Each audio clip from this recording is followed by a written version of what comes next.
brother! Começando o nosso primeiro episódio do podcast. Leandro Porto, como é que você tá, brother? Beleza. Bem-vindo, é uma honra ter você aqui no nosso primeiro episódio. E para começar, nós vamos começar falando de hipertrofia. Hoje o nosso tema é sobre hipertrofia muscular. Então, E o Leandro vai falar um pouquinho da história dele, dos métodos de treinamentos que ele faz. Leandro, conta um pouquinho da sua história para o pessoal te conhecer, por favor. primeiramente é um prazer aí participar desse projeto, né? Obrigado pelo convite, obrigado pela confiança. É muito legal, de verdade é muito legal estar aqui, né? Pela amizade e pelo projeto que realmente parece ser muito promissor. Bem, já não sou tão novo, né?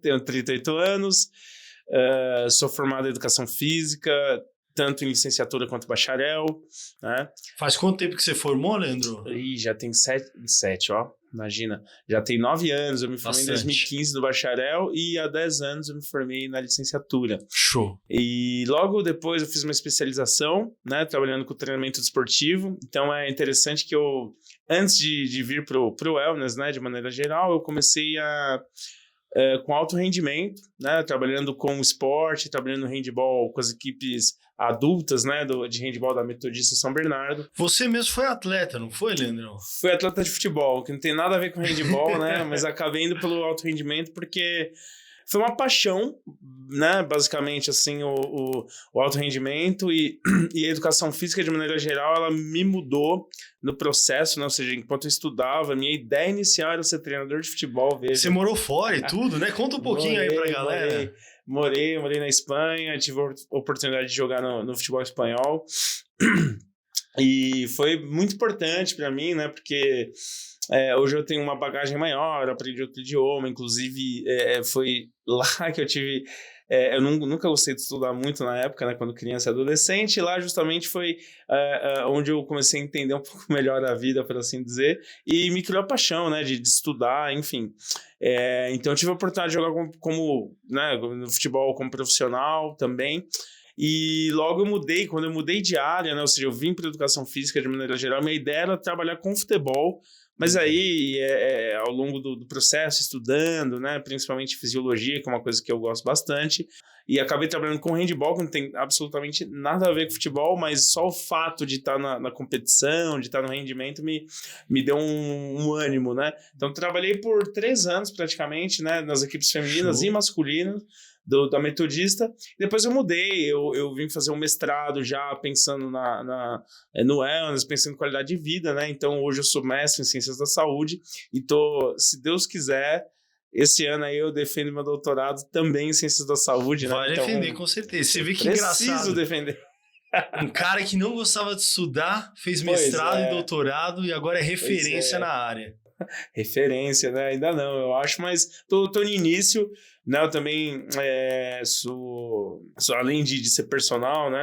Eu trabalho como professor nos cursos de pós-graduação Lato Sensu, né? Da FMU. Show. Então eu dou aula em alguns cursos interessantes, né? Mas eu acho que onde eu tenho mais disciplinas hoje é justamente no treinamento esportivo. Porque é uma coisa que eu gosto bastante, é uma paixão de fato, mas hoje eu tô totalmente inserido também, né? No meu campo de atuação, né, no mercado, né, por assim dizer, eu tô como personal e trabalho basicamente com qualidade de vida, né? E hipertrofia, obviamente, passo por isso. E além de estudar, você faz o que você estuda, né? Que eu sei que todo dia você está lá na academia treinando, a gente se conhece aqui há uns 4 anos já, e eu sei que você faz a teoria e a prática, as duas pontas que tem que se unir, né? Como tem que fazer, né? Tem que fazer valer. Inclusive até é interessante, né, que hoje o pessoal que não me conhece, né, todo mundo, a gente brinca, né, no meio do fitness, né, que a primeira coisa, quando a gente vê que o indivíduo tem uma quantidade maior de massa muscular e tudo mais, o pessoal já pensa aí, tá volando. E que na prática, né, muitas vezes as pessoas negligenciam o processo mais importante e a etapa mais importante do ganho de massa muscular, que é justamente o treino, que é o carro-chefe para o ganho de massa muscular, né? E sempre foi assim, né? Engraçado que quando a gente começou a estudar na graduação, eu e mais alguns amigos, especial né?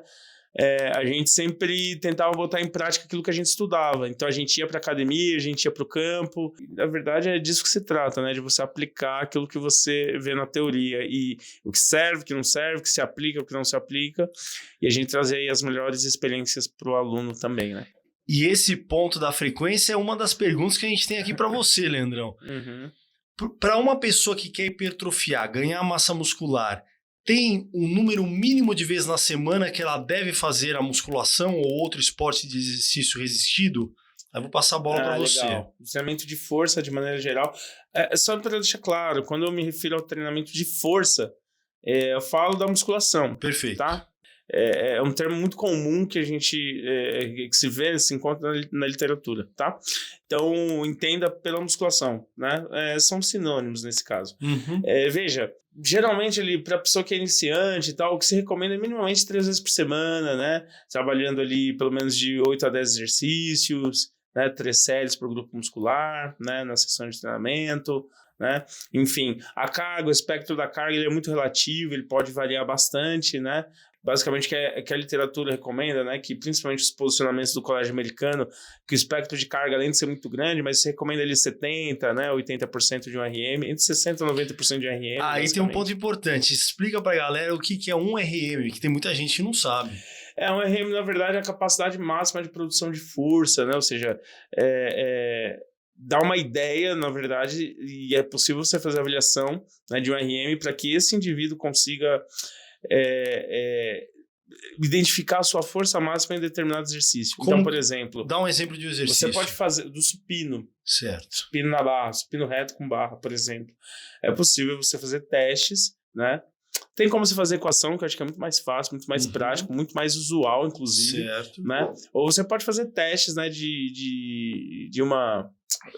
É meio redundante dizer uma repetição, né? Mas de uma, como se diz RM, né? De uma repetição máxima.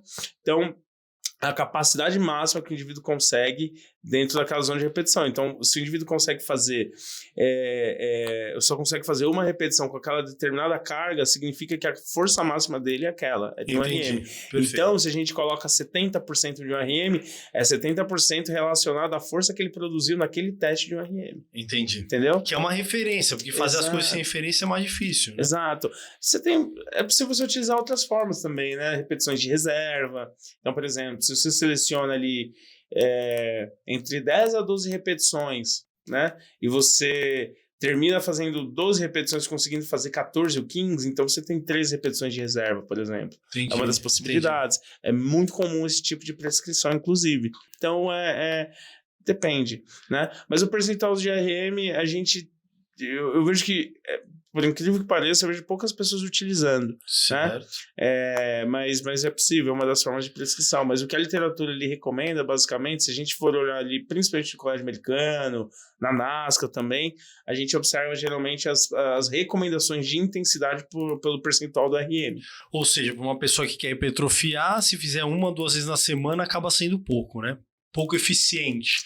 Possivelmente, porque geralmente as pessoas elas ficam, não tendem a ficar muito tempo, ou seja, a duração do treino a ideia é que não seja muito tempo, até porque esse é um dos motivos de evasão das pessoas das práticas de exercício, né?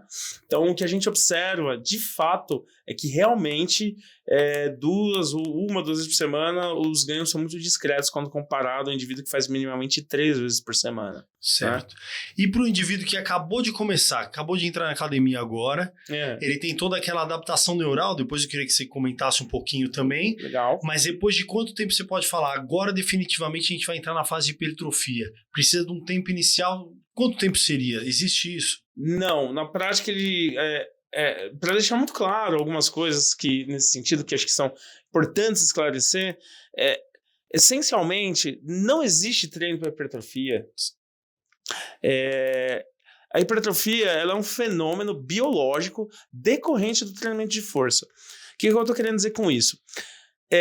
Veja, a gente, quando vai pensar em emagrecimento, a gente não treina mitocôndria, vamos melhorar a biogênese, ou melhor, né? Vamos ali melhorar as enzimas relacionadas ao ciclo de Krebs, vamos treinar, enfim, a gente não faz um treinamento para mitocôndria, a gente faz um treinamento geralmente para que a gente estimule essas adaptações mitocondriais, a gente faz um treinamento aeróbico, né? O treinamento de força, como resposta do organismo ao treinamento é justamente o fenômeno de aumentar a área da secção transversa, que é aquilo que a gente conhece como hipertrofia. Tudo bem? Então, o indivíduo, à medida que ele já começa a fazer treinamento de força, essas adaptações começam a ocorrer. Acontece que para a gente visualizar é muito mais difícil no início, mas de fato, esses primeiros momentos onde o indivíduo está inserido ao treinamento de força, a gente está falando ali nas primeiras 3, 4, 5 semanas, esse indivíduo ele já está, ou seja, as adaptações nas células musculares, que é onde a gente observa a hipertrofia, ele já está ocorrendo. Entretanto, é muito mais fácil a gente observar outros fenômenos biológicos acontecendo, como, por exemplo, aquilo que você comentou agora, as adaptações neurais, que é onde a gente observa na prática como o indivíduo ganhando força, o indivíduo melhorando a técnica, o indivíduo, por exemplo, quando ele vai fazer tríceps, ele sentindo menos ativação de bíceps, ou seja, uma redução, ou melhor, uma coordenação intermuscular. Que no início ele tremia todo, agora ele já exato. Pega uma consciência é muito comum você ver indivíduos que está, por exemplo, iniciante fazendo tríceps e ele sentindo bíceps. Entendi. Né? Isso tem mecanismos fisiológicos que justificam isso, né? Mas é comum que à medida que esse indivíduo vai treinando, há uma redução desta cocontração, dessa sinalização da musculatura antagonista. Então essas adaptações nós observamos ao longo do início do processo de treinamento, e de maneira muito mais clara do que esses fenômenos biológicos e quando a gente olha para a pessoa, ou seja, quando a gente vai olhar justamente se a pessoa ela mudou, basicamente, o corpo dela de maneira geral. Então, não. Talvez, assim, a hipertrofia ela já ocorre desde o início, contudo, é mais fácil a gente observar outros ganhos do que necessariamente essa mudança de composição corporal. Entende? Perfeito. E essa fase inicial também é importante, porque quando vai dar um boom, um choque muito grande, dá para aproveitar bem para ter hipertrofia, não é, Leandro? Claro, e é fundamental com que esse início ele seja consolidado, que a gente consolide algumas adaptações importantes no aluno, principalmente do ganho de força. Então, na graduação da força, a gente observa fenômenos fisiológicos interessantes ao nível neural e, obviamente, isso vai ser interessante para que ele tenha uma base de força, para que, inclusive, a gente consiga, mais para frente, utilizar métodos de intensificação que venha contribuir com maiores ganhos. Então, assim, uma boa base, um bom início, onde você melhore a técnica, você consiga observar o ganho de força, obviamente respeitando técnica, a gente consegue avançar de maneira interessante. E estes ganhos levam tempo, não é da noite para o dia, não é numa sessão, não é numa semana, nem 10 dias de treinamento, enfim. Então, quando a gente pega no início, a gente precisa de uma paciência, inclusive os nossos alunos, né? Porque há uma preocupação, e é muito engraçado, né? A gente observa agora começo de ano, quando a gente vê final de ano, as pessoas uma grande necessidade de querer ganhar massa muscular, de querer definir, de querer perder gordura, principalmente gordura abdominal, no caso dos homens, e um desespero. E que na prática é um processo. E esse processo ele precisa ser respeitado, mas porque não tem outro caminho. De fato, esses indivíduos precisam a gente precisa treiná-los a ponto de eles ganharem forças, gerarem essas adaptações e, obviamente, ter a tão desejada hipertrofia, mas isso leva tempo, são processos, e na são nutrição, etapas. Exatamente. E é a mesma coisa na nutrição, a gente fala que a nutrição e o treinamento andam juntos. E a gente fala assim, por exemplo, se a pessoa está fazendo um treino de força e quer perder a famosa barriguinha, é cálculo no final. Porque se ela gastou 3.000 e consumiu 2.000, perdeu. Se ela consumiu 3.000 e gastou 2.000, não vai perder.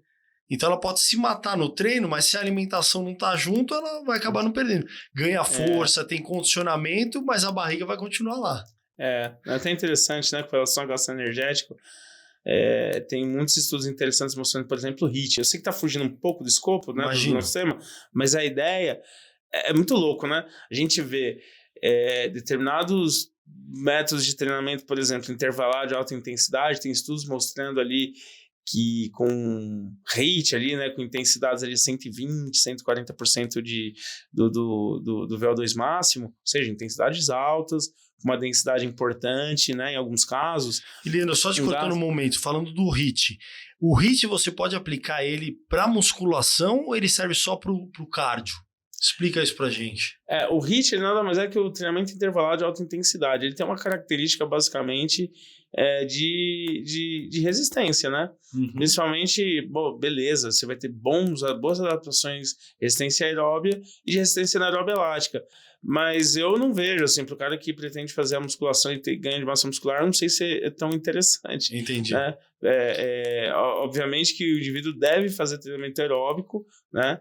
Se há predileção dele que faça HIIT, sim, mas tem muito cuidado, principalmente com o volume, né? E as dosagens da intensidade também, para que esse indivíduo não venha ter prejuízo no ganho de massa muscular. Porque se forçar muito no HIIT, vai atrapalhar nessa recuperação para ganhar mais massa muscular. É possível que haja uma redução da síntese de proteínas. É possível, sim. Né? Porque o desgaste é maior.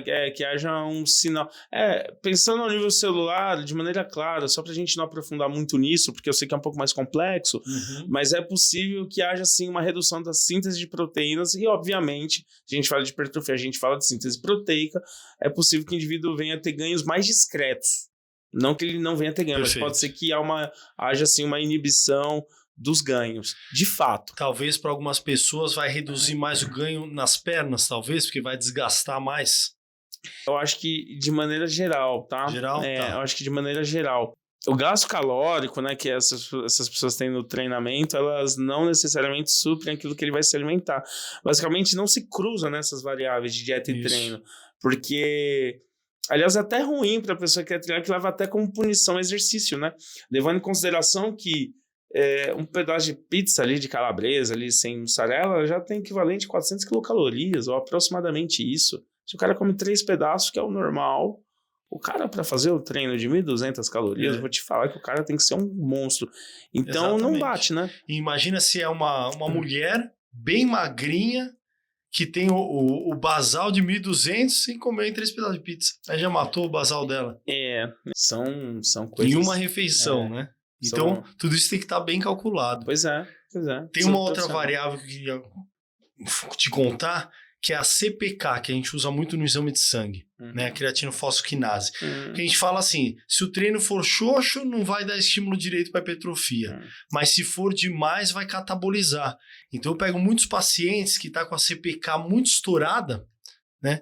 Você pega uma CPK de 6.000 que está totalmente estourada, enquanto ela devia estar lá na faixa de 300 e pouco, 400. Então o cara não hipertrofia porque ele está desgastando muito e a gente consegue dosar isso no exame de sangue. E aí só tem 2 fatores até hoje que eu conheço que baixa a CPK. Hidratação, se a pessoa está desidratada tende a aumentar, e usar BCAA pré ou intratreino. Reduz demais a CPK e ajuda a conter o dano muscular e a pessoa passa a hipertrofiar mais. Eu com relação à creatinaquinase, a fosfocreatinaquinase, espera só um segundo. Ela é um marcador metabólico de dano muscular, sem dúvidas, né? De fato, ela é um marcador de dano. Cara, eu, sendo bem honesto com você, dependendo da prova e com raríssimas exceções, eu falo de competição, eu vi pessoas com marcadores de dano muscular tão elevados assim, né? Pô, a gente tá falando, de 6.000, é um dano importante, mas eu acho que a recuperação ela necessariamente precisa ser importante e ela necessariamente precisa de uma boa alimentação. Agora, o que é interessante? A creatinaquinase ela extravasa no sangue depois de 1-2 dias, né? A gente observa ali o fenômeno acontecendo. Tem algo no treinamento de força que nos dá um indicativo de padrão ouro muito mais interessante quando a gente vai controlar, e aí eu já falo que isso é muito importante, o controle de carga do treinamento. Então, por exemplo, o que é padrão ouro para a gente observar dano muscular? Perda de força. Claramente. Perfeito. E aí é interessante, e aí eu sempre ressalto que no treinamento, o monitoramento da carga, e aí eu falo de carga interna e carga externa, já explico o que é isso, mas de maneira clara, ela é fundamental para que a gente observe esses fenômenos. Então, por exemplo, dor muscular de início tardio, que é comum que aconteça, principalmente quando a pessoa está iniciando ou quando ela está destreinada e volta a treinar, quando ela está no período transitório, vamos colocar dessa forma. Veja, essas pessoas que sentem dor ela pode ser um dos indicadores, um dos indicativos de dano muscular, mas tem vários. Por exemplo, o stiffness, né? Ou seja, a rigidez no músculo é um indicador, a dor é um indicador, a tensão, né? Ou seja, a temperatura também no músculo ela pode ser um indicador, mas que é muito importante, padrão ouro, para que ocorra de fato, assim, a gente determine que há dano muscular, é a perda de força. Por quê? Perfeito. Porque se a gente fala de dano de força, principalmente a gente está falando de sarcômero, a gente está falando da unidade funcional do movimento, na contração muscular, principalmente ali onde está a actina e miosina. Então, se há um dano muscular, obviamente a gente sabe que vai ser ali, pensando que essa pessoa fez treinamento de força. Então, é claro quando essa pessoa, por exemplo, de maneira clara, a gente dá um treino lá para ela fazer um supino na barra ali, ou supino com halteres, enfim, ela trabalha as 3 séries para 8 repetições, estou dando um exemplo aleatório, certo, com 20 quilos de cada lado, então tá com 40 quilos, né, no caso, fazendo supino. Nesse dia, onde a gente identifica esses indicadores, esses indicativos de dano muscular, e ele não consegue repetir o estímulo do treinamento anterior, tá muito claro que esse indivíduo ele tem danos musculares altos, ou seja, a gente está percebendo que talvez naquele momento não seja interessante a gente fazer aquele tipo de treino. Ele precisa descansar para recuperar mais. Claro. Aí a gente vai entrar ali no treinamento, basicamente falando de alguns princípios, né? Então, o princípio da sobrecarga, o princípio da adaptação são fundamentais para que a gente leve isso em consideração. Então, basicamente, quando você tem um estímulo, e esse estímulo, ele gera uma curva de alarme, que é justamente isso que a gente está falando, ou seja, que o indivíduo ele teve que lidar com um determinado estresse provocado pelo treinamento. E esse alarme, essa curva de alarme, o ideal para que ele se adapte àquela carga, com que ele recupere e que aumente, ou seja, ele saiu daqui, a recuperação dele seja maior. Isso é chamado de supercompensação. E isso é importante para que ele consiga tolerar mais carga, para que ele consiga progredir na carga. Muito bom. Então, se a gente não observa isso, se a gente não tem compreensão dos princípios básicos do treinamento, a gente não entende para onde está indo o treino. E aí, muitas vezes, a gente não compreende porque esse aluno não evolui. Entendi. Então, é interessante, né, a gente observar, a gente utilizar aquilo que a gente tem na teoria e utilizar essas ferramentas na prática, né? Pode falar. Não, de tudo isso que você falou tá perfeito, porque tudo isso se resume a uma palavra, é ter referência. Claro. Porque as pessoas chegam na academia, treinam de qualquer jeito, não comparam com o treino anterior, que é essa questão da comparação da força, de carga, e apenas treina, e não tem uma referência. Imagina você dando aula de personal, você tá reparando em tudo, você tá pensando nas aulas anteriores, nessa, vendo a força, é muito detalhe, né? Mais do que isso, registrando. Perfeito. Até vai entrar num assunto interessante que muita gente pergunta, né? Pô, mas e a periodização e tal? Na prática, existem vários modelos de periodização, vários. Contudo, de maneira geral, eu acho que é determinante a gente controlar a carga de trabalho. E aí você pode controlar monitorando a carga externa de trabalho. O que é a carga externa de trabalho de maneira clara? É justamente o trabalho, ou seja, o treino que nós estamos aplicando no nosso aluno. Então, isso é uma carga externa. A carga interna é basicamente o impacto no organismo que ele está recebendo em função da carga de treino. Entende? Então, eu estou aplicando uma carga externa, estou aplicando o treino, e essa carga externa, ela vai impactar no organismo do nosso aluno de alguma forma. Por exemplo, se você treinar amanhã, acredito que você vá, você está aplicando uma carga de trabalho em você, ou seja, uma carga de treinamento. Essa carga ela vai ter algum impacto no seu organismo. Isso é chamado de carga interna. E a gente tem como mensurar isso. Entendi. E a gente mensura e é relativamente tranquilo, né? Tem escalas psicométricas que contribuem com esse monitoramento. Muito bom. Então, o que é interessante, professor? Ensinar o aluno a utilizar essa escala, para que você consiga ter um controle diário, semanal, e a gente pode utilizar também outras métricas, por exemplo, de controle, como monotonia de treino, para que a gente consiga entender se o seu treino ele pode gerar algum tipo de lesão, se o seu treino ele pode contribuir, ou seja, se o seu treino ele está, vamos colocar dessa forma, suficientemente interessante para que você consiga progredir na carga. para que você consiga evoluir com esse treinamento. Então, você tem métricas de como você, de avaliação, de monitoramento, tem strain também, enfim. Mas é importante esse monitoramento. Eu acho que antes da periodização, o que é mais relevante é você entender quais são os comportamentos fisiológicos, psicológicos que estão ocorrendo no seu aluno no processo de treinamento. Isso sim é importante. Perfeito. E ó, você falou de periodização de mínimo 3 vezes na semana. E agora eu quero lançar o famoso tabu. Que eu vou falar assim, bem basicamente, né? O que é melhor para hipertrofiar? Um treino AB, ABC, ABCD, tem uma regra ou pode usar tudo para cair bem assim na rotina mesmo da galera? Legal. Isso tem a ver com o nível de treinamento da pessoa, tem a ver com a quantidade de vezes que essa pessoa vai treinar na semana, tem a ver com a disponibilidade que ela tem também e principalmente, cara, com o laço de treinamento que ela tem. Por que eu tô te dizendo isso? Se é uma pessoa que ela é muito iniciante, nada me impede de eu fazer um treino AB, por exemplo.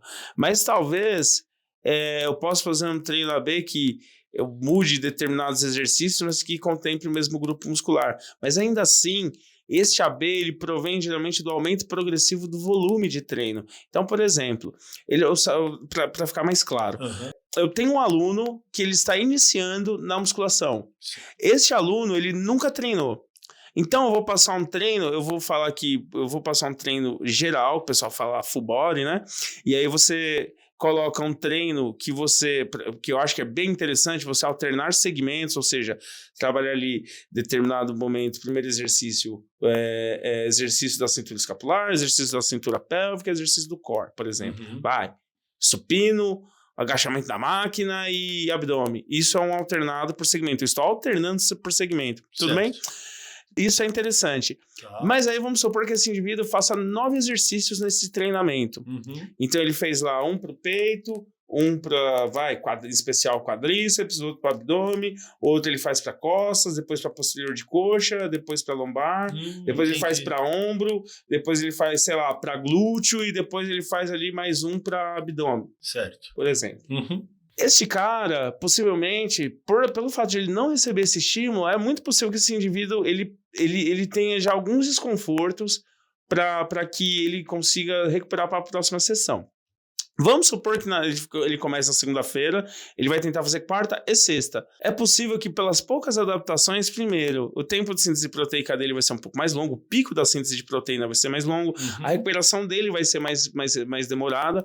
Então, o que acontece? Vamos supor que ele faça esse exercício na quarta. Eu sugiro muitas vezes o mesmo exercício, para que ele treine aqueles grupos musculares, para que ele treine aquele padrão de movimento, e para que ele melhore naquele exercício, e para que ele melhore naqueles grupos musculares determinados. E ele ficaria quanto tempo nesse treino? Por exemplo, 3 semanas. 3 semanas, perfeito. E aí vamos supor que esse indivíduo, por isso que eu falo do monitoramento também, que ele é importante, vamos supor que a gente já identifique que as respostas daquele treino já estão sendo insuficientes. Então, vamos supor que eu quero progredir no volume de exercícios por grupo muscular. Então, em vez de esse indivíduo, nessa mudança, em vez de ele fazer um exercício só para quadríceps, a gente coloca 2 exercícios para quadríceps.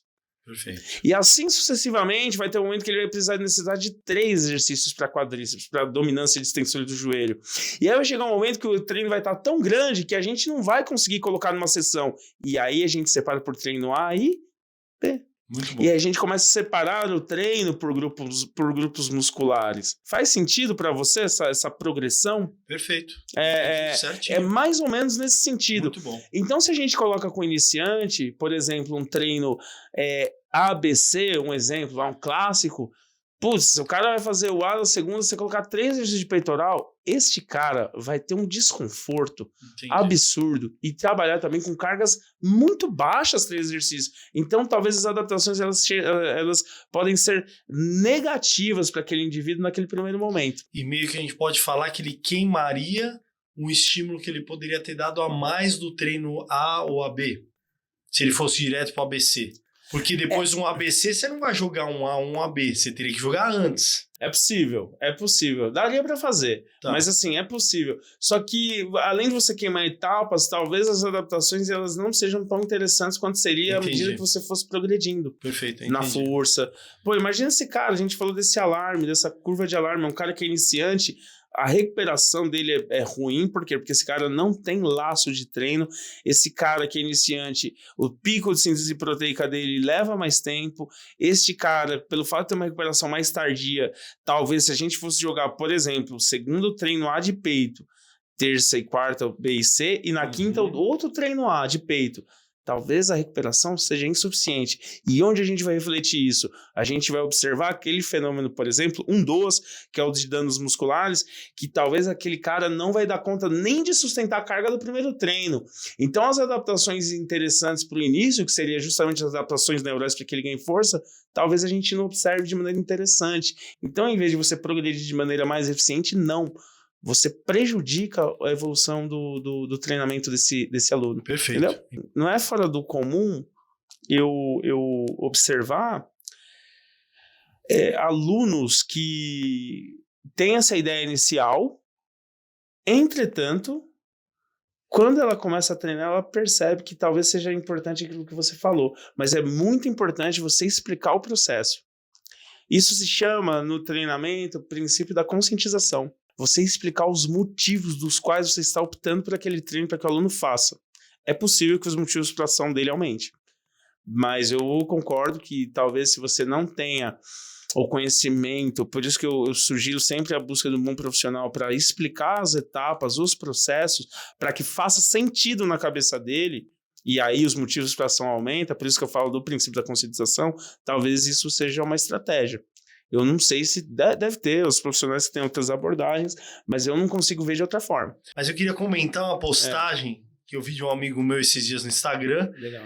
Que ele falava assim, o cara precisa, por exemplo, consertar uma coisa na casa dele, vai atrás de um arquiteto, de um engenheiro. Quebrou um dente, ele vai no dentista.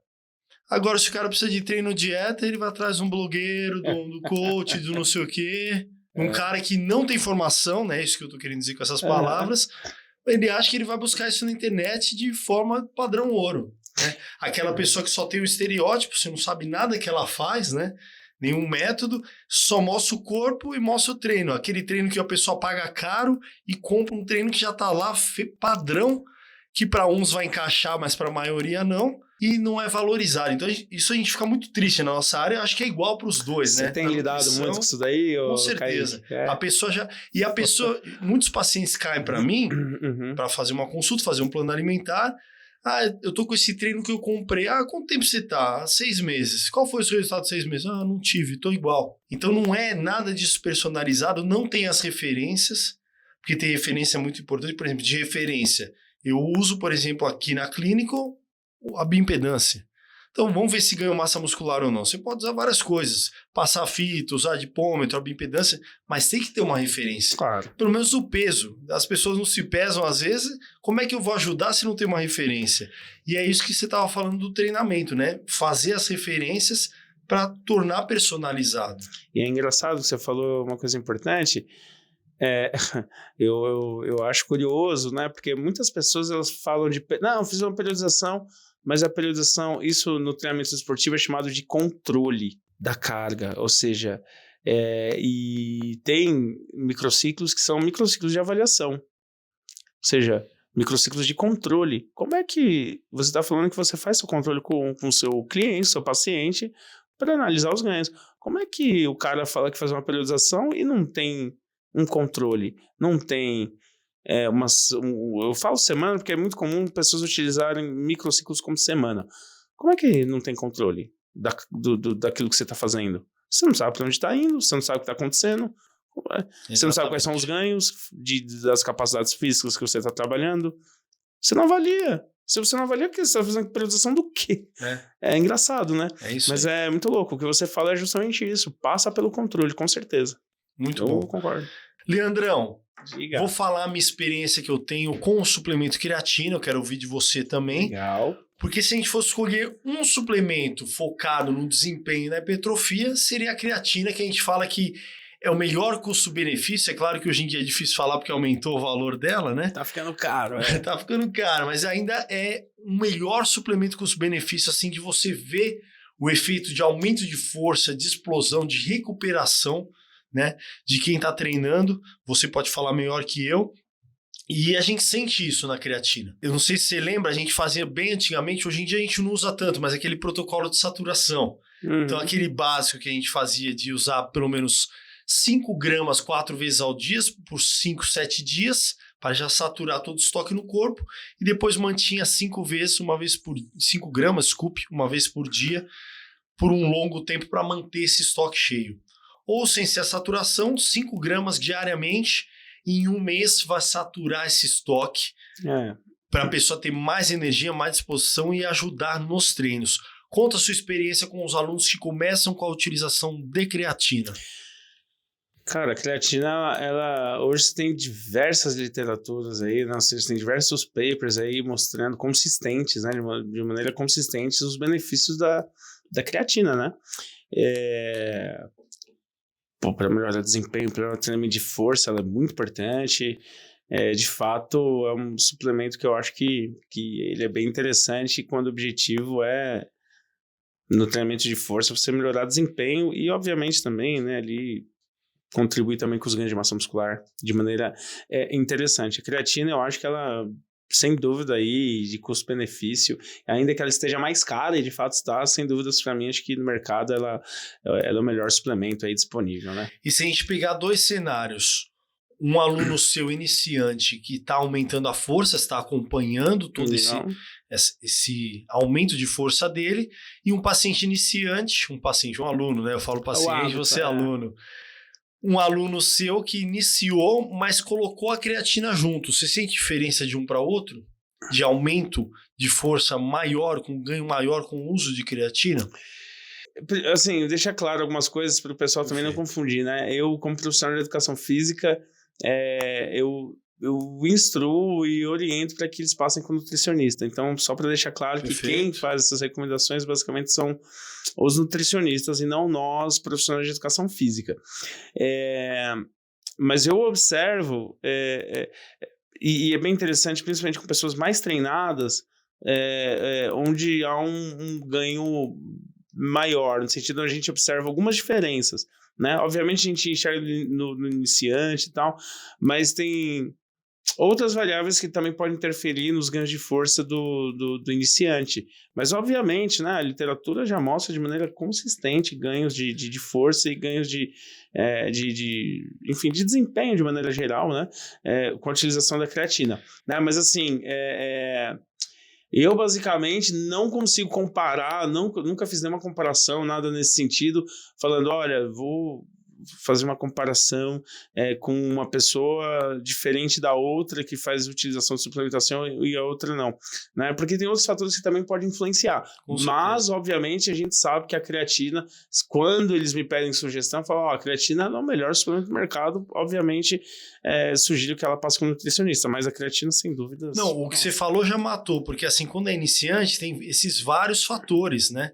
Mas quando é moderado, que é mais difícil ainda de aumentar a força, você falou que vê uma diferença mais clara no moderado. No intermediário, no avançado, a gente observa também, obviamente, outros fatores que possam influenciar, né? Sono, alimentação e outros fatores que são determinantes para a melhora do desempenho, né?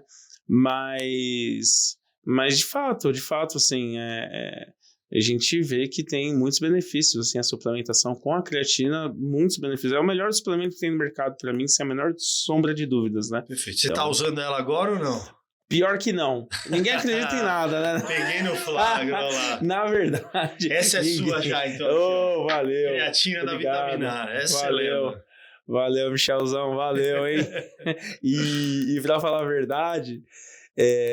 ninguém acredita em nada, né? Se eu falo que eu não tenho suplementado, ninguém acredita. Mas peraí, vamos tirar uma história limpa agora, que tá anotado aqui no roteiro.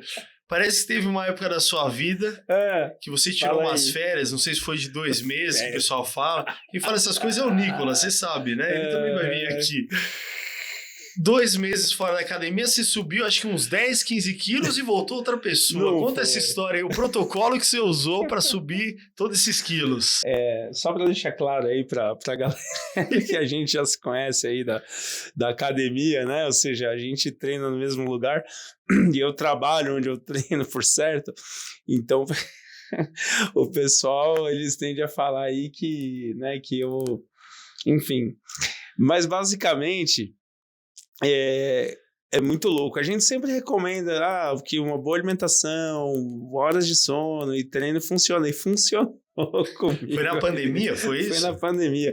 Porque eu treinei na pandemia. Basicamente, eu tenho um grande amigo que foi o primeiro lugar onde eu treinei na minha vida, né? O professor, né, Rogério Huck, né, ele separou da mulher na época, cara, ele trouxe todos os aparelhos. Basicamente, o que ele não tinha na garagem dele?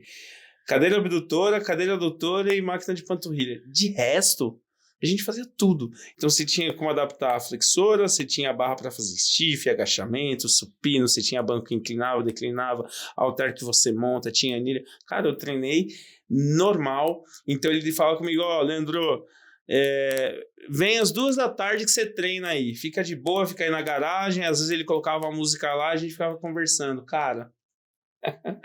Foi muito bom. Todo dia, sem falha. Cara, eu saí com 85 quilos, fui pra 96. Olha lá. E é isso aí.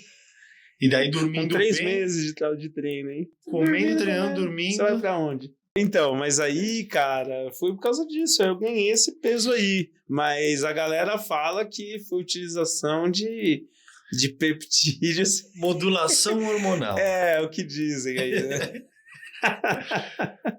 Bom, ai, meu Deus. O que eu quero falar com você também? Voltar naquela história do intermediário e do avançado. Legal. Mas isso tudo que a gente falou, a palavra mágica é o quê? Constância. É pegar uma coisa e fazer.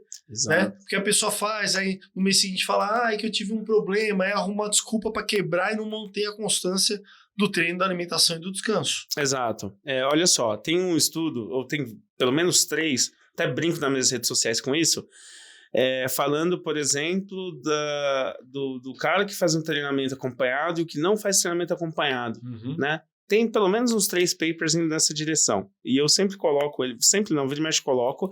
E basicamente, o que se vê? Que pessoas que fazem treinamento com acompanhamento, eles têm uma progressão maior, não só no ganho de força, no ganho de massa muscular também. E de fato, o indivíduo consegue melhorar o desempenho dele. E a estética também. Agora, o acompanhar justamente entra nisso, entra no profissional que saiba fazer o controle desse acompanhamento. Perfeito. Então isso é muito importante, porque para eu estar lá e só acompanhar olhando na cara e passando os exercícios, me parece que não é suficiente para que haja essa progressão. Isso não garante a progressão de carga e, consequentemente, não garante as adaptações que esse indivíduo pretende obter com o processo de treinamento. O que eu estou querendo dizer? Se você não controla a carga, basicamente... Aí a gente pode falar depois de métodos, né? Até falo brincando, porra, o cara tem um treino na segunda-feira, quando chega na quarta com você simplesmente fala, vamos fazer tal exercício, vamos utilizar um método de pirâmide truncada decrescente. Por quê? Porque eu sonhei que estava no Egito. Sei lá, essa é a justificativa. Aqui, porra, não. Você utiliza método quando você pretende gerar determinadas adaptações no seu aluno. Então, por exemplo... O cara dormiu múmia, acordou faraó e quer fazer uma pirâmide. É fogo, né, cara? Eu sonhei que tava na praia, vi ondas, então vou dar um treinamento, vou colocar um ondulatório e tudo. Porra, não, velho.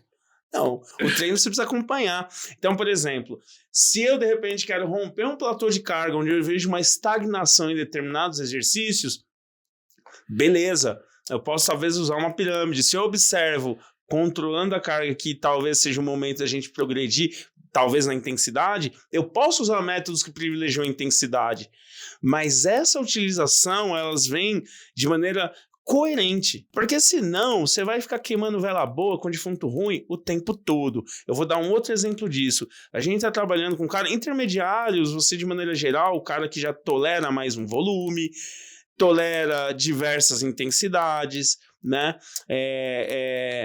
Você tolera ali talvez uma frequência maior, ou permite com que ele venha pelo menos 3 a 4 vezes por semana. Esse indivíduo, você já consegue colocar alguns métodos de passagem. Mas, por exemplo, quando a gente vai falar desses métodos, eu vou dar um exemplo do drop set. Certo. Esse indivíduo, só te cortando, esse indivíduo seria o intermediário ou avançado? Para os dois, serve para os dois. Tá. Mas um drop set, por exemplo, e eu vejo um grande equívoco na aplicação dele para muitos casos, né? Veja, o cara ele tá iniciando. Então, esse cara, o que a gente falou lá atrás? Que as adaptações neurais, elas são determinantes. Então, basicamente, o que eu espero nesse primeiro momento? Que o indivíduo venha ganhar força. Na verdade, é impossível, até por alguns mecanismos fisiológicos de proteção, como, por exemplo, a gente tem um negócio só de curiosidade, tá? A gente tem um negocinho lá, eu vou falar dessa forma, que se chama órgão tendinoso de Golgi.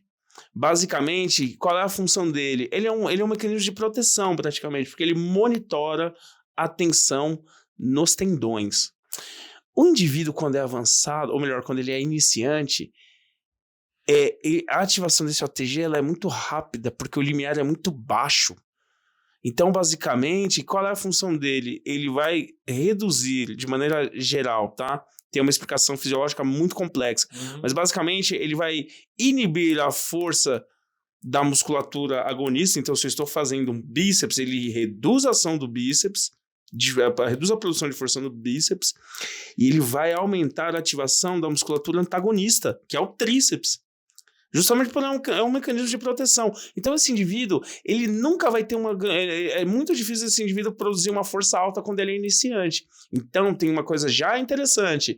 Galera, principalmente do treino, aí que prescreve treino, é muito mais fácil um avançado se lesionar quando comparado com o iniciante. Porque o iniciante, ele tem diversos mecanismos de proteção que o avançado não tem, ou tem menor magnitude. E aí, qual é a ideia? Quando você vai fazer um drop set, qual é o protocolo, né? Ou pelo menos o que se recomenda, ou o comum, vamos colocar dessa forma.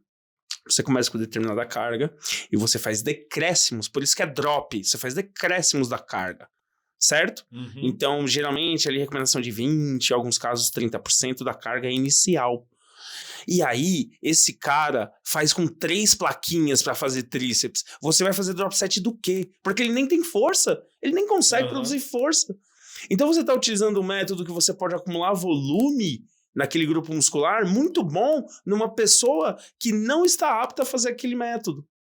Perfeito. E aí, talvez no intermediário e no avançado, em alguns momentos, e aí a gente pode selecionar, então, se é um momento onde nós queremos que o indivíduo venha adquirir talvez uma melhora ali na resistência anaeróbia lática, daquele músculo, no caso, onde a gente venha querer adaptações onde ele tolere mais a fadiga, tolere mais a acidose naquele grupo muscular, e nós queremos acumular volume naquele grupo muscular, esses métodos podem ser bem interessantes, principalmente para um intermediário e para um avançado.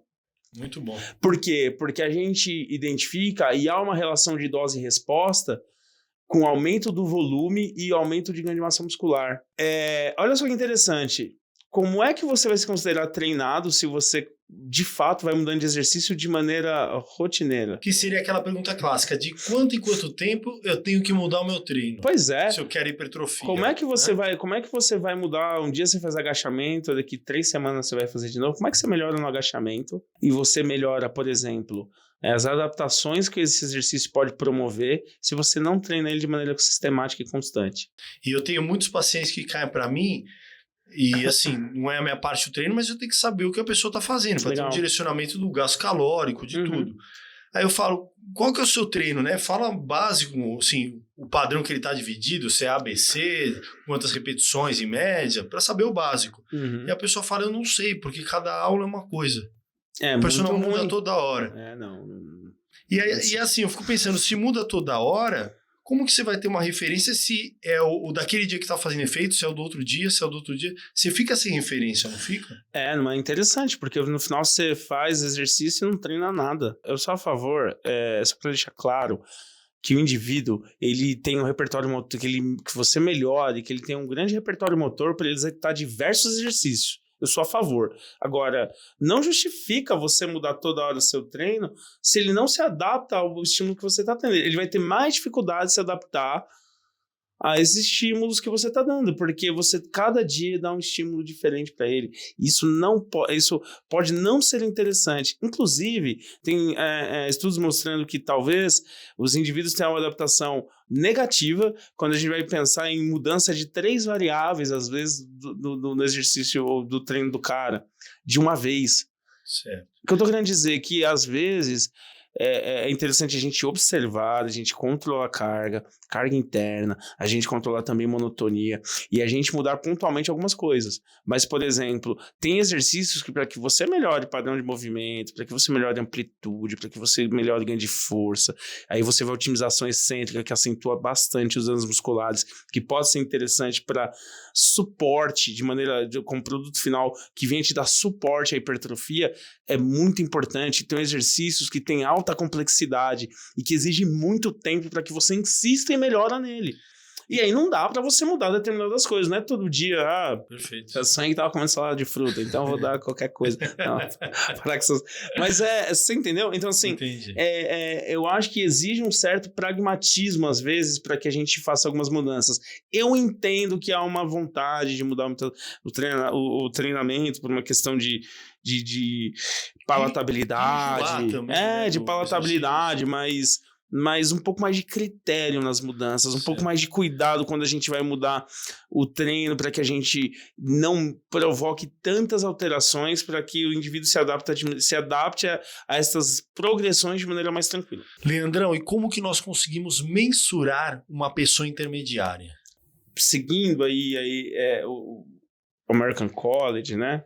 Se você treina de maneira sistemática, ou seja, a gente está falando que você não abandonou o treinamento em 6 meses, você é considerado intermediário. Então, de 0 a 6 meses, treinando de maneira contínua, aquelas minimamente, exatamente, isso já pode ser considerado que você é um intermediário. E a partir de 1 ano que você treina de maneira sistemática, então há um aumento, possível de aumento de 3 até 4 vezes por semana numa pessoa intermediária, você identifica se a pessoa é avançada. Agora, tem alguns critérios interessantes para que você consiga, ou para que você seja ali considerado avançado. E desses critérios, primeiro, técnica, essa frequência ela é importante, o ganho de força congruente. Por exemplo, no agachamento, o indivíduo, para um RM, ele minimamente levantar o peso dele 1,5 vezes. Então, por exemplo, eu, no caso, que peso 100 quilos para um RM, para ser considerado avançado, teria que levantar aí 150 quilos para um RM. Para peitoral, por exemplo, no supino, o peso corporal dele pelo menos 1 vez. Então, eu teria que levantar 100 quilos para ser considerado aí minimamente aí ter um nível de força congruente com uma pessoa avançada. Certo. Entende? Então, você tem critérios. Né? Não é assim, estou há 1 ano na academia pagando ali, então eu sou um cara avançado, quero um A, B, C, D, e E e F até de treinamento. Aí, cara, aí não tem o menor sentido. Né? Só para deixar claro. Perfeito. Respondendo sua primeira pergunta, é muito difícil de responder ela por uma questão muito simples. Você determina períodos, você pode determinar períodos para mudança. Então, se eu falo que vou mudar daqui a 1 mês, à medida que o indivíduo vai treinando, ele vai gerando as adaptações.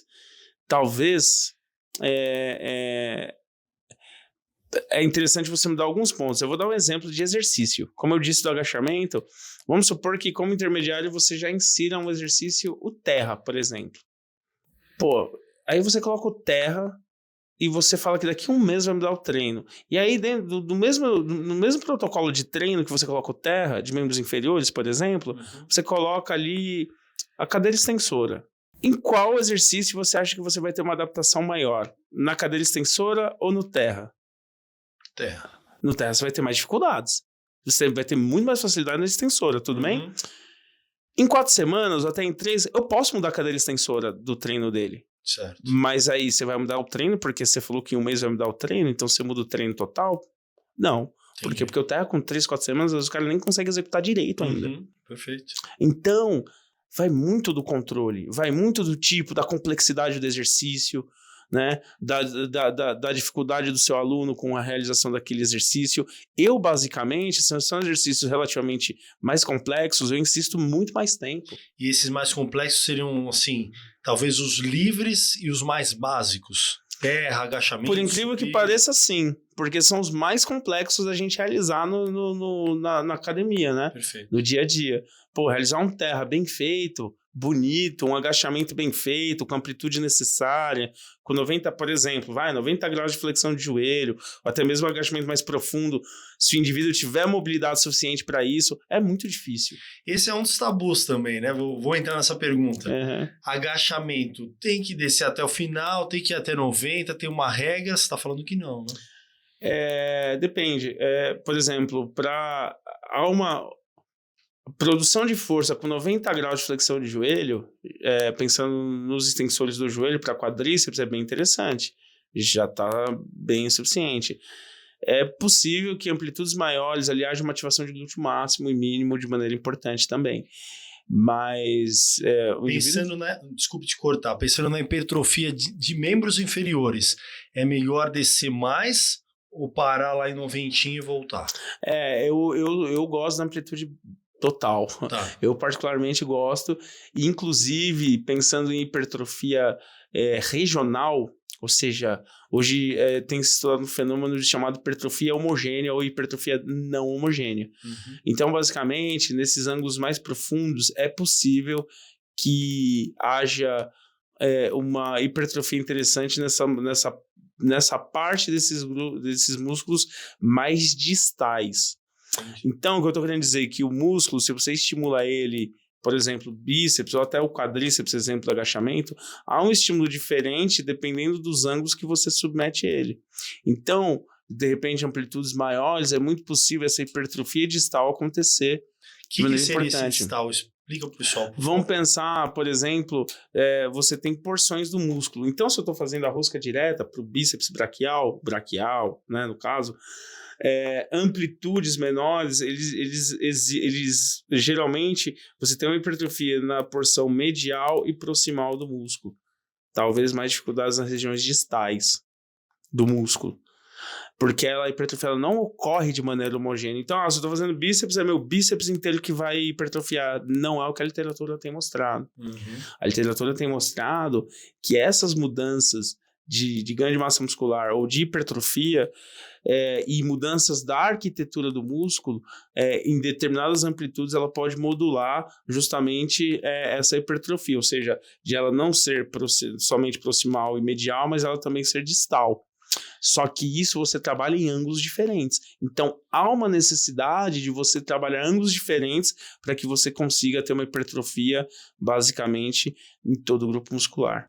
Perfeito. Então, a hipertrofia ela não é homogênea e ela não trabalha, ela não aumenta, ou seja, de maneira harmônica. Ou seja, se eu fiz bíceps, meu bíceps inteiro vai crescer se eu fiz a rosca direta. Não necessariamente. Entendi. Não necessariamente. E agora, falando da parte das técnicas, que seria para o intermediário e para o avançado, eu quero que você cite alguns tipos de técnica. Igual você comentou, por exemplo, o drop set. Dá alguns exemplos de técnicas que a gente pode usar para uma pessoa que já está treinada, já está adaptada ao basicão, que a gente pode dar de estímulo novo. Focando na hipertrofia. Tudo bem, claro. Seguindo nessa linha aí de amplitude de movimento, seguindo nessa pauta, um método que pode ser interessante é você fazer, por exemplo, repetições parciais, né, onde você seleciona ângulos diferentes para você fazer determinadas zonas de repetições, né? Por exemplo, que é bem famoso, rosca 21. Perfeito. Né? Você está fazendo o quê? Selecionando ali 3 sets total, ou seja, 7 repetições em ângulos diferentes. E vamos rever essa parte, né? Porque o pessoal tem muita dúvida, às vezes, assim, rosca 21, eu começo fazendo embaixo, começo em cima, começo total, tem uma ordem certa? O que se sugere com que você faça primeiro de maneira completa, né? Certo. Por quê? Porque é onde você vai ter mais dificuldade. Entendi. Logo, você vai fazer justamente com ângulos onde você tem amplitudes maiores. E depois, do meio, ou seja, de 90 graus, para o fim.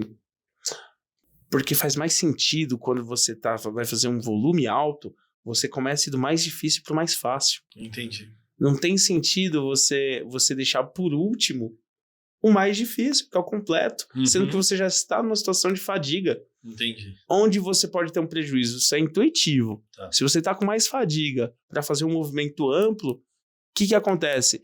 Ou você não sustenta o número de repetições, ou para sustentar o número de repetições, o que você vai ter que fazer? Diminuir a carga. Só que você não quer diminuir a carga. Você pode otimizar esse trabalho com a mesma carga. Então, seleciona, primeiro, um grau de complexidade maior quando você vai trabalhar com amplitudes maiores. Então, você fazer ele de maneira completa, primeiro, é o que se sugere. É o mais lógico, na verdade. Né? Porque você, nas últimas, vai estar com estresse metabólico altíssimo. Imagina, você fez aqui já 7 aqui, 7 dos ângulos distais ali, ou seja, até 90 graus, e depois você vai fazer completo já com acúmulo de fadiga, é muito mais complexo. Talvez você não sustente o volume, e aí talvez não seja tão interessante você utilizar esse método, ou senão você reduz a carga. Mas se a ideia é não reduzir a carga e você manter o volume, talvez você mudar essa ordem pode ser mais interessante. Aí você faria, então, primeiro o completo, Com depois certeza, o distal ou proximal? Para depois você fazer proximal, esses ângulos finais. Perfeito. Entendi. Com certeza. Essa, então, como é que é o nome da técnica que você falou? A gente chama de repetições parciais, né? Perfeito. São repetições parciais onde você seleciona determinados ângulos para que você venha a produzir força, né? Ou seja, para que você venha a trabalhar em ângulos específicos, para que você venha a ter ganhos nesses ângulos específicos. Muito bom. Qual que seria uma próxima técnica que você recomenda? Depende do que você quer. Então, por exemplo, a maioria dos métodos de intensificação, eles privilegiam o aumento do volume, né? Mas, por exemplo, se eu estou num processo de ganho de força, eu posso fazer uma repetição forçada. Então, eu preciso de um auxílio externo para poder aumentar a sobrecarga, ou seja, o peso que eu vou trabalhar na sessão de treinamento. Eu posso, inclusive, optar por métodos ali de repetição roubada, que é onde você tem uma perda da técnica para fazer determinado exercício. Então, você já deve ter visto vídeos aí de fisiculturistas utilizando uma técnica inadequada para levantar aquela determinada sobrecarga, ou seja, o peso que ele está Entendi. Você fala, a pessoa está vendo tudo errado. Tem métodos que, é claro que você não pode fazer, a vida não pode ser um roubo, né? Então, você não pode fazer tudo roubado, mas você pode selecionar ali séries para fazer uma repetição, para fazer repetições roubadas. Então, por exemplo, eu estou pensando, falando da repetição forçada. Então, por exemplo, eu quero aumentar minha carga e eu quero trabalhar para um volume maior, uma carga alta. Então, por exemplo, eu coloco ali carga para 3 repetições, só que de vez de 3 repetições eu vou fazer 6. Então, significa que você vai trabalhar com uma intensidade muito alta. Né? Aí você faria 3 normais e 3 roubadas. Com auxílio externo. Certo. Na repetição forçada. Né? Com auxílio externo. Né? E isso entraria, assim, em consonância com aquela questão da pessoa ter um parceiro de treino. Exato. Que vai ajudar nisso. Que agora, ajudaria mais a hipertrofia. Porque também o treino não pode ser uma repetição forçada, né? O cara começa já para 10 repetições e que ajuda nas 11. Então, assim, também não, né? Mas em determinados momentos é interessante, sim. Cara. Essa é uma dúvida muito, muito bacana. Então, vamos supor que a pessoa vai fazer 10 repetições. Qual o mínimo que ela tem que fazer sozinho para a pessoa entrar ajudando? Tem isso? Se você vai colocar como repetição forçada, você coloca a carga para 10, se você quer fazer 12... Beleza, o cara depois da 10ª vai lá e ajuda. Porque você precisa fazer 12. Você quer fazer 12, só que a carga não tá pra 12, ela tá pra 10. Porque as pessoas normalmente fazem 3 sozinhas, já entra ajuda pra fazer 12. Aí é fogo, aí tá né? errado, aí tá de brincadeira, né? Aí você tá louco. E tem gente que entra ao contrário, que você coloca repetição de reserva e você tem ajuda. Então, por exemplo, eu coloquei lá carga pra 12, só que eu vou fazer 10. E na 8ª ele pede ajuda. Aí é isso que acontece. Aí depois, né, não dá, né, cara? Então, assim, lógico, a gente brinca, mas assim, basicamente não. O cara precisa fazer força. E eu poderia falar assim, você tá fazendo lá um Scott, vai, a hora que você travou e não vai mais é a hora que o cara vai entrar ajudando. É isso? Geralmente, nesse caso, sim, né? Ou seja, quando ele tem a falha concêntrica, né? Tem outros métodos também que são de falha. Falha excêntrica, eu particularmente não me lembro de ter visto alguém utilizar um método assim, bem executado com a falha excêntrica, né? Que aí, basicamente, só o pessoal entender, principalmente ele está fazendo lá o exemplo da rosca Scott, onde a resistência, ou seja, o peso, eu bati no microfone, foi mal, onde o peso da carga está lá, tá fazendo com que ele seja mais forte, ou seja, a resistência externa ela está maior do que a força dele, ou seja, quando ele está descendo, né? Por causa dessa forma. E o cara falhar aqui. Porque geralmente a gente falha na concêntrica. Só que quando a gente falha na concêntrica, a gente ainda tem um pouquinho da excêntrica. Mas o cara falhar na excêntrica, eu, particularmente, de verdade, muito raro de ver. Mas o cara tem que ser muito bem treinado, muito avançado, e eu acho muito difícil. E às vezes o cara nem falhou na concêntrica, às vezes o cara consegue mais umas 3 ali. Na verdade, você não vê, você escuta, né? Quando os caras jogam o peso. E grita, Vocês ficam putos, eu me incomodo. Não, eu me incomodo, às vezes eu tô treinando, do nada eu vejo o cara jogou o halter de 6 no chão. Eu falei, porra, aí... Eu quero morrer. E ainda coloca no lugar do halter de 20, né? Puta, velho, isso a gente ficou puto semana passada. Eu fico, não. Vou pegar o de 20 e o de 6 lá. Como pode, né? Não dá, né, cara? Eu fico bravo. Bom, não aguenta, baixa a carga. É a frase de vocês, né? Porra, o cara vai pegar... Não dá, eu fico bravo. Eu fico muito bravo com essas coisas. Então, assim, mas você tem diversos métodos, né? Você tem métodos...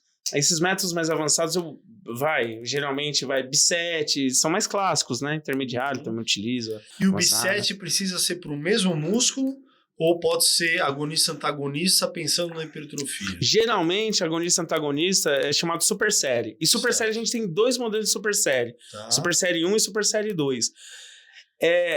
A super série 2, essencialmente, a gente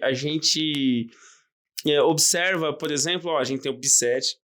Basicamente, o que é o B7? Você vai fazer 2 exercícios para o mesmo grupo muscular, né? Basicamente com o mesmo padrão de movimento. É comum a gente utilizar o multi-monoarticular. Então, por exemplo, um supino com um crucifixo. Um exemplo. Tá. O triset é na mesma direção. Só que não tem quadriset ou poliset. Existe uma super série 2, onde você utiliza 4 exercícios para o mesmo grupo muscular. A super série, que a gente conhece tradicionalmente, ela pode ser utilizada para musculatura agonista e antagonista. Então, quando a gente vê exercícios, por exemplo, a gente vai fazer lá uma rosca direta e um tríceps pulley, por exemplo, isso é um super set.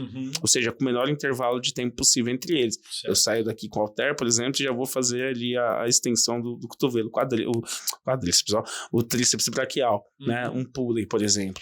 Né? Então a gente vê que nesse sentido isso é uma super série. Então o que caracteriza a diferença de um B7 e uma super série basicamente é isso.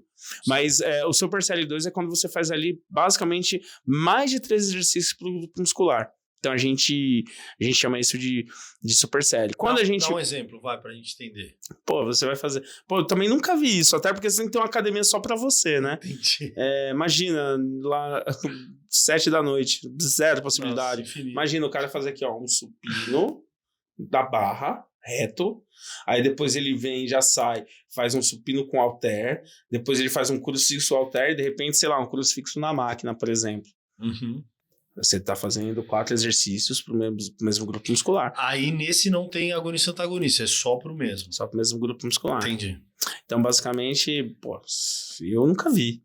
Até porque, cara, é insano, né? É difícil mesmo, é difícil. E aí você tem algumas recomendações, né? B7, triset, pra gente não usar sempre, né?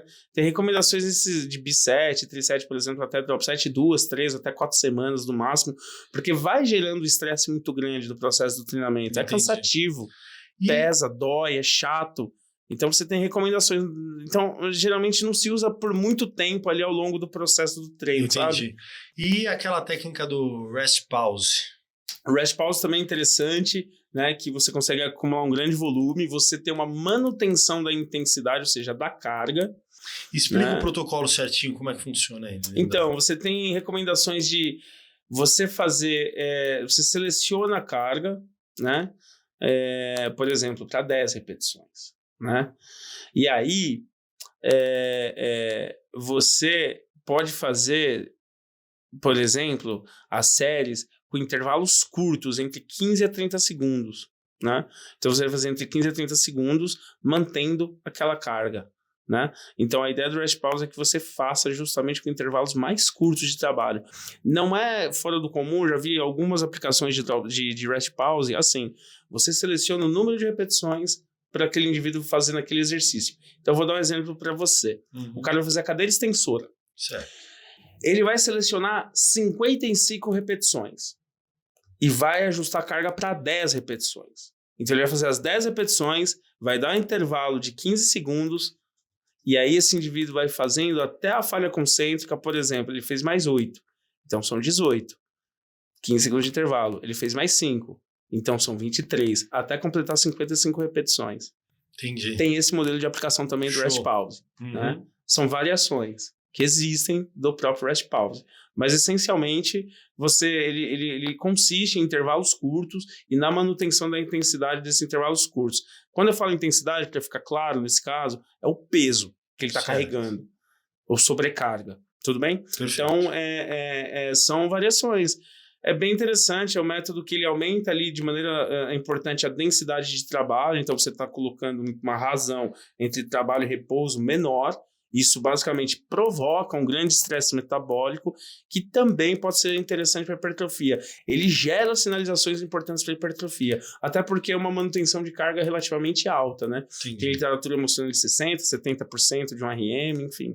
Então, são cargas que não são tão leves, não. São cargas importantes e suficientemente para aumentar a tensão mecânica naqueles músculos exercitados, no caso, e consiga gerar ali sinais anabólicos, né? Muito bom célula. mesmo. Leandrão, para pessoa avançada, então se a gente for usar o rest pause, é melhor começo, meio, final do treino ou indiferente? Eu vou falar o que eu acredito, que eu acho que pode ser interessante, certo. Tá? Não tem nenhuma regra, mas eu vou colocar duas situações para reflexão. Tá? Perfeito. E não só o rest pause, mas eu posso colocar esses métodos que provocam estresse metabólico de maneira importante no treinamento. Veja, eu posso pensar do ponto de vista bioenergético, onde eu coloco esses métodos que, nesse caso, que você tem um aumento importante também da densidade de trabalho, que provoca um estresse metabólico elevado. Se eu coloco antes, eu penso que já leva uma fadiga importante para os outros exercícios, certo? Então, por exemplo, eu vou colocar de membros inferiores, se eu coloco na cadeira extensora, e aí eu vou fazer depois exercícios maiores, eu vou fazer, por exemplo, agachamento, eu vou utilizar um leg press, enfim. Naturalmente, você já tem um acúmulo de lactato, você já tem um estresse de metabólitos, eu vou colocar dessa forma, ou seja, de lixo metabólico. Eu não gosto desse termo, mas basicamente é isso que eu quero dizer. Você tem um acúmulo de fadiga muito grande para levar para os próximos exercícios. É possível que você venha trabalhar com intensidades, portanto, com pesos, com sobrecargas menores nesses exercícios maiores. Talvez não seja uma estratégia interessante colocar ele no início. Porém, se eu quero, por exemplo, preservar a coluna do meu aluno, eu posso fazer isso e deixar o agachamento por último, porque esse indivíduo vai estar com fadiga. Qual é a possibilidade de ele colocar muito peso no agachamento quando deixar lá no 8º exercício, por exemplo, no último? Menor. Por quê? Porque ele vai estar com uma fadiga maior. E aí tem uma coisa muito importante. Do ponto de vista ortopédico, ele consegue preservar, por exemplo, a coluna dele. Isso Perfeito. pode ser interessante. Então, assim, depende. Agora, o que eu gosto de fazer, do ponto de vista até bioenergético, eu prefiro trabalhar com intensidades, com pesos maiores nos exercícios iniciais e no final utilizar esses métodos de passagem. Eu estou dando exemplo da cadeira extensora, que é um exercício monoarticular, e na máquina. Pô, meu aluno está com fadiga, zero risco ali. Colocar uma carga um pouco menor também não vai ter problema nenhum ele fazer esse exercício por último. Porque ele terminar, a perna dele vai ficar desse tamanho, né? Porque vai ter um pump, absurdo. em função desse acúmulo de metabólitos, em função desse estresse gerado pelo método, e aí beleza, mas ele já tá no fim. Então, assim, depende. Perfeito, muito boa explicação. O que eu gosto de fazer é deixar pro final. Perfeito. Eu, Leandro Se Porto. a pessoa não tem nenhum comprometimento de coluna, de articulação... Posso também deixar pro início. Exatamente, mas eu particularmente gosto de utilizar esses métodos mais próximo do fim. Perfeito. Né? Porque eu consigo, é um cara mais avançado, é um cara que naturalmente ainda assim vai levar uma carga interessante, mesmo com fadiga lá no final, e aí dá para explorar esses métodos. Então, assim, é uma possibilidade, é como eu gosto de fazer particularmente. Certo. E agora falando da questão dos biotipos corporais. Legal. Então, depois eu quero até colocar, porque você, atualmente a gente falaria que você é endomorfo, né? Mas tem a foto do Leandro quando ele jogava bola, vamos colocar aqui pra vocês verem, o Leandro magrinho, cabelinho. Feioso, E você tinha bastante dificuldade, né? Então a gente fala assim, muda muito a prescrição do treino, o jeitão dele para quem é ectomorfo, aquela pessoa que tem facilidade em perder peso e é mais magra, dificuldade em ganhar. O mesomorfo, que a gente fala que é o perfil ideal, talvez, o perfil do Arnold, que tem facilidade em crescer, em secar, em tudo. E o endomorfo, que você respirou, ganha tudo, gordura e massa.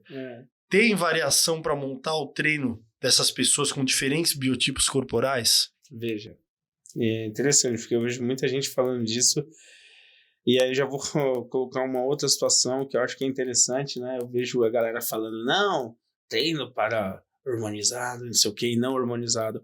Olha só, na prescrição de treinamento, e é comum a gente observar essas pessoas falando a respeito de biotipo, mas na prescrição do treinamento são outros fatores que são levados em consideração. Então, a gente leva em consideração o lastro do treinamento, a experiência que aquele indivíduo tem com o treinamento, no caso, o treinamento de força. A gente leva em consideração o repertório motor, o histórico de maneira geral, e se o indivíduo está destreinado ou treinado. Por quê? Porque, basicamente, as respostas fisiológicas talvez ocorram em menor ou em mais tempo, né? E aí entra também do caso de hormonizado e não hormonizado. As respostas podem ser mais rápidas ou não. Mas isso tudo depende justamente do histórico prévio do cara. Isso depende basicamente do laço de treinamento que ele tem. Não necessariamente se o biotipo dele é diferente ou não de outro. Porque o que acontece? As adaptações, elas estão relacionadas, basicamente, por exemplo, se a gente está pensando ao nível lá na periferia, ou seja, na célula muscular, basicamente está relacionado à capacidade daquele indivíduo de sintetizar proteínas, pensando em massa muscular, a capacidade, seja genética, de ele conseguir melhorar o condicionamento físico dele e de ganhar massa muscular. E isso é determinado pós-natal. Então lá, basicamente, você nasceu, o médico bateu na bunda lá, acabou. Você já tem uma determinada quantidade, isso é chamado de mionúcleo, tá? Só para ficar mais fácil. Basicamente, é onde você tem ali o DNA daquelas proteínas daquela determinada célula. A gente tem um núcleo da célula. Então, a gente tem uma capacidade de núcleo já pré-determinada ou determinada a partir do momento que a gente nasce. O treinamento de força é capaz de modular isso. O treinamento de força, em função dos danos musculares, tem como produto final ali um processo muito bonito de ativação de células satélites que vem doar novos mionúcleos. Portanto, o maquinário genético daquela pessoa de sintetizar proteínas e ganhar mais massa muscular, ele vai aumentando à medida que o indivíduo vai treinando, aumentando o laço dele de treinamento. Então, isso também é levado em consideração. Aliás, isso é bem levado em consideração. Se o cara é iniciante, ele tem pouca capacidade de ganhos, quando comparado com uma pessoa que já é treinada. Por exemplo, se tem uma pessoa destreinada há um ano e uma pessoa que nunca treinou, essa pessoa destreinada, em função... Como ele já tem um histórico de treinamento, essa pessoa que é destreinada, ela consegue ganhar massa muscular de maneira muito mais rápida do que uma pessoa que não é treinada, que nunca treinou. Por quê? Porque ela tem esse lastro. Então, isso tem que ser levado em consideração, o histórico daquela pessoa. Se ele está treinado, se ele está destreinado. E aí, a gente caracteriza a prescrição de treinamento. Além de, obviamente, o indivíduo, se ele é treinado e tem uma boa técnica, se esse indivíduo está treinando, se esse indivíduo está parado, se esse indivíduo ficou destreinado mais de 1 ano, ou mais de 2 meses, mais de 1 mês, enfim. Essas coisas são levadas em consideração. E isso independe desse indivíduo estar hormonizado ou não, porque o fato de ele utilizar drogas, ou esteroides anabolizantes, ou anabolizantes, enfim, de maneira geral, isso pode interferir nas respostas. Por exemplo, a testosterona ela aumenta a diferenciação de células satélites para mionúcleo. Beleza, ela aumenta a síntese de proteínas, mas um cara que é iniciante, é um cara que está começando, se nós dois estivéssemos começando agora, Kaique, a treinar, e você utilizasse esteroide anabolizante e eu não, os ganhos talvez seriam um pouco maior para você, mas de maneira muito mais discreta. Porque você não tem, pode falar. Você viu que ele deu o exemplo mandando a bomba pra mim, né? Tá tudo bem. Não, é só pra brincar. É lógico que eu não vou trazer essa pra mim, né? Tô brincando. Mas, basicamente, essas respostas, ela pode ser um pouco mais para você, mais pronunciada para você, mas ainda assim essas respostas serão muito discretas. Sim, por quê? Porque você não tem laço, você não tem ali capacidade para sintetizar essas proteínas, você não tem mionúcleo, você sabe? Então, assim, isso quem vai te dar é o treinamento. Então, Kaique, para a gente prescrever treino, a gente precisa entender qual é o histórico da pessoa. Perfeito. E não se o biotipo dela é ectomorfo, mesomorfo, se ela está hormonizada ou se ela não está. Não tem sentido de falar, o Kaique está hormonizado e eu não. A gente está no mesmo momento, a gente é destreinado, a gente é iniciante. Então, Kaique, eu preciso mudar o treino. Não. O que vai depender da mudança de treino justamente do seu conhecimento concreto. É importantíssimo. Total, claro. Por isso que não faz sentido a pessoa... do treino, total. A pessoa passar o Pix no site e chegar em 5 minutos o treino pronto no e-mail dela. Pô, aí é muito louco, né? Porque aí você tá... O treino... Pra qualquer um, é igual eu falo brincando, é uma coisa você comprar uma roupa lá e você vai com alfaiate, ele mede ali, faz as suas medidas, e outra coisa é você ir lá, puta, eu não quero nem falar nome de loja, você vai numa loja lá normal, você compra uma roupa tamanho G, pode servir pra mim, pra você, pode servir pro Rodrigo. É isso aí. Essa é a diferença de um treinamento acompanhado, personalizado, de um cara que vai treinar de qualquer jeito, total. Só que o profissional que vai acompanhar precisa ir lá e medir e customizar, né? Isso é importante. Mas é basicamente isso. Essas são as diferenças, né? Muito bom. Não sei se ficou claro aí, se ficou muito complexo, mas a ideia é justamente passar isso. Não importando se a pessoa está fazendo modulação hormonal ou não, o sono é de fundamental importância para todo mundo na recuperação, né? Sim. Então, não sei se você deve ter muitos alunos que treinam com você, mas acaba dormindo 4 horas por dia. Pois é, as respostas adaptativas, elas são diferentes e elas têm impacto também no treinamento. E de questão de progressão de carga nos treinos, para quem não dorme, como que é, Leandro? É muito mais difícil, né? Pô, o cara lida com sono, estresse pra caramba, às vezes ali o cara lida com estresse o dia inteiro, reunião o dia inteiro, dorme mal, se alimenta mal, o cara ali tem um nível de cortisol até muito mais elevado aos níveis basais, isso pode comprometer a síntese proteica, e não só isso, ele pode comprometer justamente, aumentar a proteólise, né? Ou seja, esse processo de desaminação, o indivíduo basicamente perder massa muscular também, enfim, tem total diferença. E aí o indivíduo tem mais dificuldade para treinar, ele consegue evoluir menos, ele produz menos força, menos tensão, que aliás é bem interessante falar, né, que a galera fica muito nessa questão de testosterona e tudo mais. Basicamente, o treino ele acaba sendo o carro-chefe, até porque ele mesmo produz, né, um fator de crescimento, que é um fator de crescimento que é semelhante a IGF, né? Que é um fator de crescimento semelhante à insulina, mas é um fator de crescimento mecânico, em função da tensão mecânica gerada pelo treinamento. Perfeito. Só que quando esse indivíduo ele consegue treinar menos, ele tem menos trabalho muscular em função da fadiga, em função da privação de sono, esse indivíduo tem mais dificuldade de progredir na carga, consequentemente também tem dificuldade de ganho de massa muscular.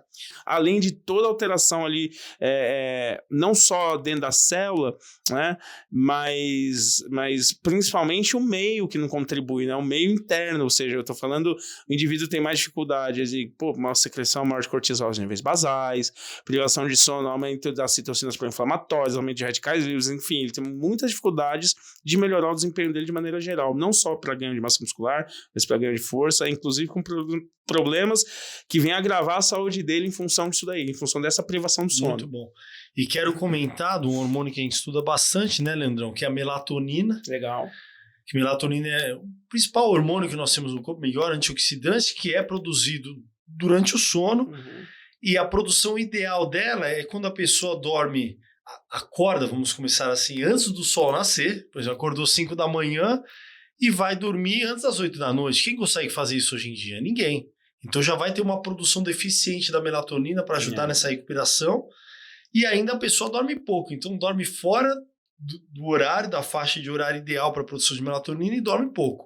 Então, para isso, a gente tem hoje que a gente pode suplementar a melatonina. A gente tem a melatonina da Vitaminar também. Legal. Aí, nossa patrocinadora, porque eu acho de fundamental importância. Então, eu falo assim, você não está suplementando melatonina, você está fazendo uma complementação daquilo que você não está produzindo, que seria o natural. Legal. Então, você pode utilizar ela porque você já está dormindo fora daquela faixa de horário e ainda está dormindo pouco. Então você vai lá e usa pouco, mas o problema é que as pessoas abusam da dose. Aí tem aquele rebote de acordar mais cansada, você já deve ter ouvido falar, né? Sim. Então a gente pode modular isso, tudo com foco na hipertrofia também. Legal, até porque se você não atinge estágios de sonos mais profundos, né? Você tem um comprometimento na recuperação, como você disse, na regeneração textual, na síntese de proteínas, enfim. Você vai ter prejuízo. Basicamente, os ganhos são mais discretos quando comparado a uma pessoa que tem uma qualidade de sono melhor, né? Então, se você tem auxílio aí externo que possa contribuir, legal, ótimo. Muito bom. E para a gente fechar, eu queria que você desse assim, um apanhado geral, rapidinho, falando em tópicos, para a galera que está querendo hipertrofiar, que é o foco agora da nossa conversa, quero que você dê aquelas dicas básicas. Você já falou de tudo, mas faz um resumo geral. Presta atenção nisso, que você com certeza vai ter uma hipertrofia boa. Agora é com você. Legal. Basicamente assim, para quem está iniciando treinamento, primeiro, antes de você querer ali suplementar, treina. O que eu tomo? Toma banho, água. Tô brincando. Mas treina. É o carro-chefe, a hipertrofia é o carro-chefe. Isso aí. Treina, procura dentro do possível descansar bem, treina e obviamente se alimentar bem, aumenta ali. É muito comum a gente ter, por incrível que pareça, as pessoas elas não conseguem ter ali uma alimentação adequada, principalmente pensando nos macronutrientes mesmo, né? Ou seja, não é comum as pessoas comerem ali muita, ou pelo menos a quantidade de proteínas adequada, né? Então, procure um bom profissional aí da nutrição. Leandrão, só te interrompendo um pouquinho, eu queria contar um pouco do que aconteceu comigo, que é exatamente o que você falou. Então, você sabe que eu testo tudo que, antes de aplicar nos pacientes, eu testo em mim, e eu já fiquei 1 semana em jejum. Então, 1 semana sem comer nada, só suplementando os aminoácidos essenciais para minha massa não cair. Eu treinava 2 vezes por dia. É claro que eu fui diminuindo as cargas do treino, né? Conforme meu glicogênio vai caindo, eu tenho glicogênio nos 2 primeiros dias, depois já era. E eu ia fazendo a bioimpedância todos os dias, tirando todas as minhas medidas. No final, eu até ganhei da última vez, acho que foi 400 gramas de massa. Então, ou seja, eu não comi, mas eu mantive o estímulo do treino, que você falou que é o principal, e eu concordo, para hipertrofia. E hipertrofiei um pouquinho depois.